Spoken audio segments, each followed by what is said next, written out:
মাংস টাঙ্গো আর না টাঙ্গো, তুমি ওপেন এইভাবে মাংস বেচতে পারবে না, দোকান ভাড়া নিয়েই খুলতে হবে তোমার, ঠিক আছে?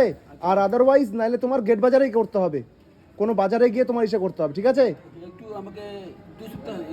আমি 1 সপ্তাহ সময় দিলাম, 2 সপ্তাহ নাই আমার কাছে। আমি বললাম 1 সপ্তাহ আছে তোমার কাছে সময়, তুমি দেখে নাও। আমি 1 সপ্তাহ দিচ্ছি, 7 দিন, পরের সপ্তাহে যাতে এই দোকানটা এখানে এই ওপেন রাস্তার মধ্যে না কাটে। এদিক দিয়ে লোকজন অনেক যাওয়া আসা করেন, কলেজের সামনে এটা কলেজ, এখানে কত রকম ইনস্টিটিউশন আছে যেখানে স্টুডেন্টরা পড়তে আসে।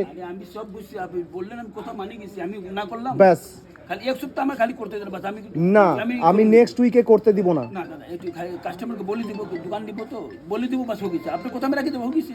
আমি তো না করতেছি না, কি না করতেছি বলুন, না করলাম, আপনি যেভাবে বললেন সেভাবে করবো। তাহলে চলো নেক্সট উইক খালি একবারই বসবে, তাও একবার যখন বসবে উপরে টাঙাবা না কিন্তু, নিচে কাটে বেচবা নেক্সট উইকই কিন্তু খালি, হ্যাঁ।